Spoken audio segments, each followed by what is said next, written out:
हमारा आखिरी टॉपिक इस चैप्टर में है साइनोबैक्टीरिया, जिसे ब्लू ग्रीन अलजी भी कहते हैं और उसका टेक्निकल नाम है नॉस्टाक अनाबिना। तो दरअसल ये तीनों एक ही चीज है, blue green algae. I am not talking about green algae, वो यूकैरियोटिक होती है। I am talking about blue green algae. The difference between green algae and blue green algae is that blue green algae are prokaryotic cells and green algae are eukaryotic cells. तो आज हम पढ़ेंगे नॉस्टाक अनाबीना, आज हम पढ़ेंगे cyanobacteria और आज हम पढ़ेंगे ब्लू ग्रीन एल्गी। थोड़ा नीचे नजर डालिए, ये पानी के सरफेस पे जो गोल गोल दायरे तैर रहे हैं, दरअसल ये साइनोबैक्टीरिया के सिंगल सेल है। तो basically cyanobacteria single cellular prokaryotic organisms हैं। यहाँ पे पानी का कलर आपको व्हाइट नजर आ रहा है, लेकिन इसी पानी में भी ब्लू ग्रीन एल्गी है, लेकिन कलर ग्रीन हो गया है। वजह बड़ी सिंपल है कि ब्लू ग्रीन एल्गी गर्मी के मौसम में अपना रेट ऑफ रिप्रोडक्शन बेहद बढ़ा देते हैं और इनकी पॉपुलेशन में ग्रोथ हो जाती है, ये ज्यादा तादाद में हो जाते हैं पानी के अंदर, जिस वजह से ये पानी जो है वो ग्रीन कलर का नजर आता है। और फिर इनकी पॉपुलेशन जब और ज्यादा जोर पकड़ती है तो पानी के सरफेस पे ब्लू ग्रीन एल्गी ऐसे जमा होती है जैसे दूध को गर्म करके छोड़ें तो उसके ऊपर मलाई की जो लेवल आती है, ये बिल्कुल वैसी सिचुएशन होती है। लेकिन ये सब कुछ आपको समर सीजन में गर्मियों के अंदर नजर आएगा और पर्टिकुलरली जब मानसून रेन होते हैं उस वक्त, क्योंकि तालाब भर जाते हैं पानी से, तो इन जानदारों को अपनी पॉपुलेशन बढ़ाने का।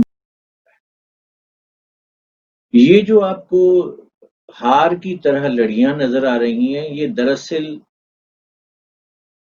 एक फिलामेंट है पूरे का पूरा ब्लू ग्रीन एल्गी का, जहां एक सेल से जुड़ा होता है दूसरा सेल, दूसरे सेल से जुड़ा होता है तीसरा सेल, और ये एक लंबी सी लड़ी होती है जिसमें एक एक सेल को हार्मोगोनियम कहेंगे, लेकिन चेन ऑफ लॉन्ग से ये जो सेगमेंट है, फिलामेंट है, ये कहलाएगा हार्मोगोनिया।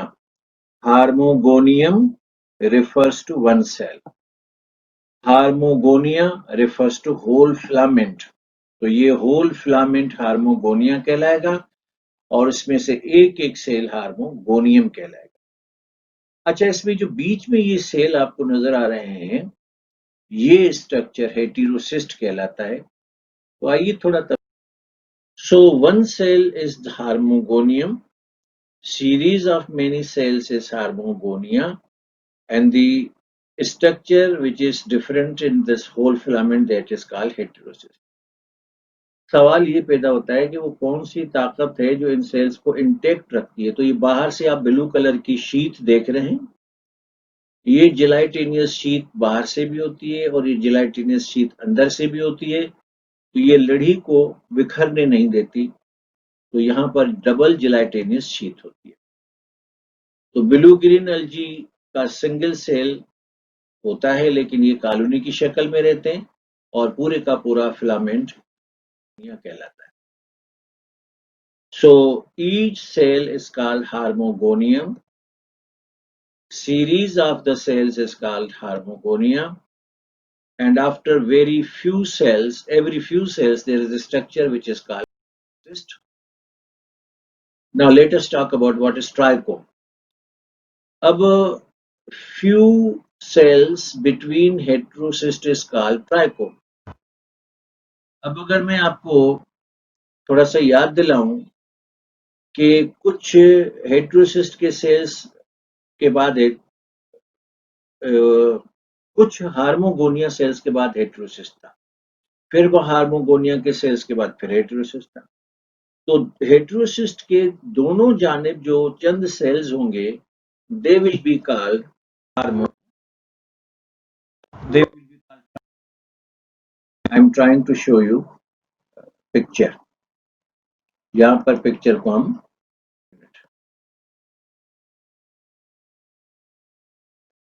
मिसाल के तौर पर ये एक सेल है, ये दूसरा हार्मोगोनियम है, ये तीसरा हार्मोगोनियम। तो एक तो कहलाएगा हार्मोगोनियम, लेकिन इन तीनों को मिलके कहेंगे हार्मोगोनियम। इनके बाद फिर ये यहाँ पे एक स्ट्रक्चर आएगा जो कहलाएगा हेट्रोसिस्ट, और इनके बाद फिर हो जाएगा हार्मोगोनियम, और फिर यहाँ आ जाएगा हेट्रोसिस्ट। तो दो हेटेरोसिस्ट के बीच में ये जो चंद सेल्स हैं, ये ट्राइकोम कहलाते हैं। ये कहलाते हैं ट्राइकोम। साइनोबियम क्या है कि मुख्तलिफ किस्म के ये जो फिलामेंट्स हैं वो जब आपस में गडमड होके एक लच्छा सा बना लेते हैं, तो दैट इज कॉल्ड साइनोबियम। Okay, collection of many filaments is called साइनोबियम। ठीक है, यानी दो हेटेरोसिस्ट के बीच में ये जो चंद सेल्स होंगे ये कहलाएंगे ट्राइकोम, और जब फिलामेंट्स इकट्ठे हो जाएंगे गुच्छे की शक्ल में तो ये साइनोबियम कहलाएंगे। नाउ साइनोबैक्टीरिया चूंकि लिविंग होते हैं तो इन्हें न्यूट्रिशन भी चाहिए, तो ये न्यूट्रिशन कैसे हासिल कर सकते हैं? पहला तो इसका जवाब ये कि दे आर ऑल ऑटोट्रॉफिक। ठीक है, और इनके पास जो हेटेरोसिस्ट होता है ना, वो स्ट्रक्चर हेटेरोसिस्ट का इनके न्यूट्रिशन में बहुत बड़ा रोल प्ले करता है। मिसाल के तौर पर ये हार्मोगोनियम के सेल्स हैं, ये हार्मोगोनियम के सेल्स हैं। ठीक है, ये इसके बाद ये हेटेरोसिस्ट है। तो हेटेरोसिस्ट क्या करेगा कि एटमॉस्फेयर से ये नाइट्रोजन फिक्स करेगा, और नाइट्रोजन को फिर ये कन्वर्ट करेंगे अपने न्यूट्रिशन में। वो कुछ इस तरह से, यानी सीधी सीधी बात है कि ये जो साइनोबैक्टीरिया एटमॉस्फेयर से नाइट्रोजन फिक्सेशन करते हैं, फिर ये जो नाइट्रोजन इन्होंने फिक्स की तो इसको ये कन्वर्ट करेंगे नाइट्रेट में, फिर अमाइनो एसिड्स में, और फिर फाइनली उससे ये प्रोटीन बनाएंगे। तो they synthesize their protein as a source of food, और इसके लिए ये नाइट्रोजन खुद ही फिक्स करते हैं with the help of heterocyst. तो ये organism. Now you can see here कि आपके पास ये हेटेरोसिस्ट हैं, सॉरी आपके पास ये हार्मोगोनिया है एक साइनोबैक्टीरिया का, फिर हेटेरोसिस्ट है, फिर हार्मोगोनिया है, फिर ये हेटेरोसिस्ट है। तो ये हेटेरोसिस्ट क्या करेगा, एटमॉस्फेयर से नाइट्रोजन फिक्स करेगा और फाइनली उसे कंबाइन करके जो है वो प्रोटीन बनाएगा जो इसका। यहाँ पर दोबारा से आप देख सकते हैं कि हेटेरोसिस्ट ने नाइट्रोजन फिक्स की और ढेर सारी प्रोटीन बनाई, और प्रोटीन को दाएं बाएं जो हार्मोगोनियम के सेल्स थे उसमें शिफ्ट करना शुरू कर दिया, और जैसे ही इन सेल्स में एनर्जी आई तो इनके एक्चुअल साइज जो कि इतना सा होता है वो इतना बड़ा हो जाता है। जहां तक रिप्रोडक्शन का ताल्लुक है तो ब्लू ग्रीन एल्गी यानी साइनोबैक्टीरिया में सेक्सुअल रिप्रोडक्शन नहीं होती। इनमें एसेक्सुअल रिप्रोडक्शन होती है। अगर एनवायरमेंटल कंडीशंस फेवरेबल हों तो ये होगी हार्मोगोनिया मेथड से, और अगर एनवायरमेंटल कंडीशंस फेवरेबल ना हो तो ये होती है एकाइनेट मेथड। हार्मोगोनिया मेथड में क्या होता है कि आपके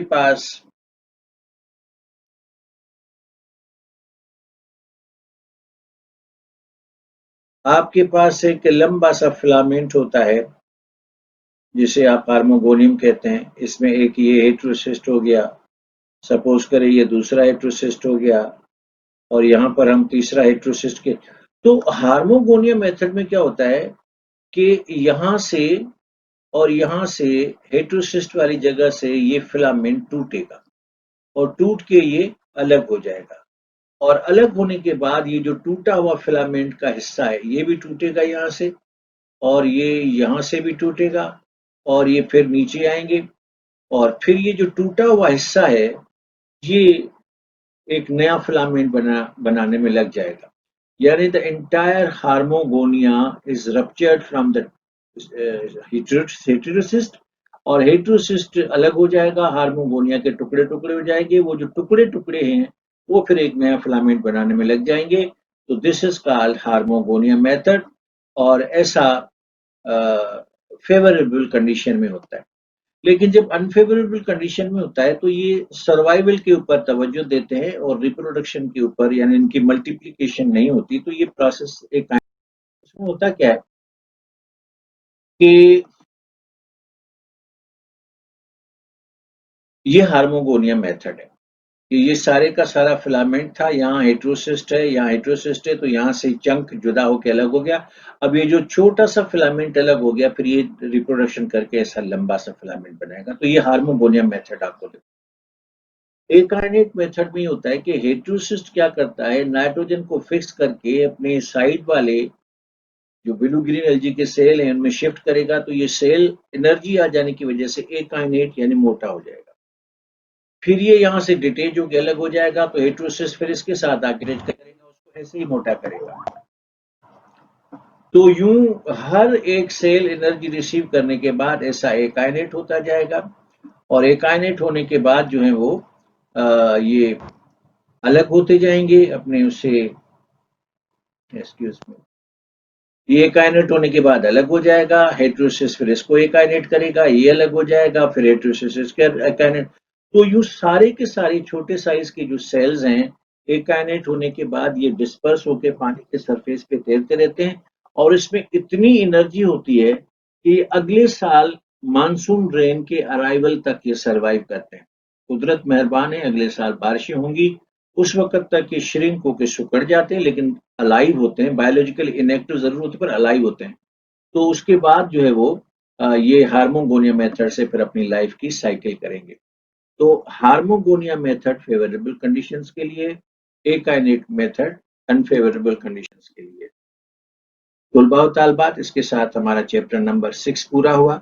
आपको मिलेगी प्रैक्टिस शीट, फिर वो एक्सप्लेन होगी, फिर आपको मिलेगी वीकली टेस्ट, फिर वो एक्सप्लेन होगी, फिर मेरी आपसे मुलाकात होगी 1-on-1 वीडियो कॉन्फ्रेंस पे। अगर आपके कुछ कंसेप्ट फिर भी क्लियरिफिकेशन के लिए हैं, I am here to help you out. खुदा हाफिज, थैंक यू वेरी मच।